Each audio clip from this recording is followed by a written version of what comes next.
First question is an obvious one. Did you discover what happened to Fernando Alonso's engine in Malaysia? We analyzed in detail Fernando's engine. Definitely was a structural failure of the engine.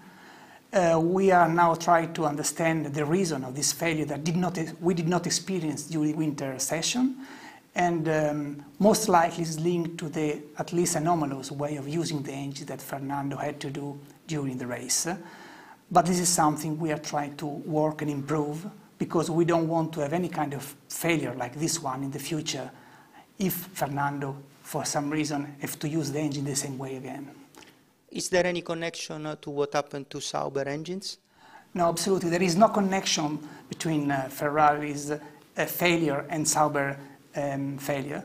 We can associate the problem in Sauber to some misfunctioning on electronic sensors. We now need to understand why this sensor did not work, but definitely is a completely different reason. After what happened in Malaysia and what happened also in Bahrain in the first race, is there any alarm in Ferrari on the engine side? I wouldn't define alarm, that's not the correct word. Of course, we have to be very careful, but every team has 8 engines per driver. So our decision was at the first race not to use again for the second race the race engines. This was just from precaution point of view. We will use that engines in China, so this means that there was no reason to be in alarm.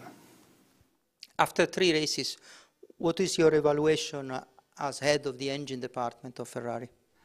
First of all, I'm really happy that we are leading both the championship, the driver championship and the constructor championship. So this means our package is good. From the engine point of view, we have a lot of work, and to go on developing the engine to give our contribution to this fast package. Fuel consumption was one of the most highlighted topics during the winter time. What type of answers you received from the track after 3 races? Fuel consumption is a very important parameter in 2010 championship. So far, due to continuously changing weather conditions, no one has been able to check and use till the end the advantages of reduced fuel consumption. We are working on this, and hopefully with the race in all dry conditions, it will be possible to have a better idea how good was our work.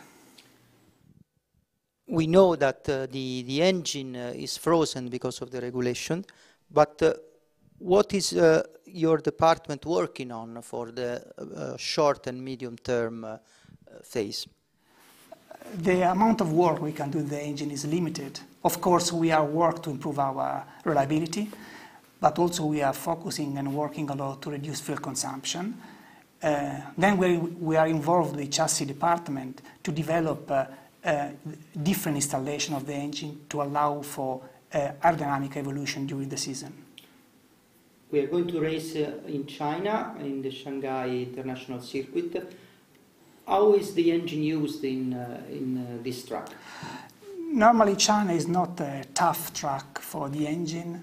It's not, I would say, it's a medium load for the engine. There is a long straight line, so it's quite a long period where the engine is staying full throttle. But we also do expect some low temperature, so I don't expect quite a tough weekend for the engine.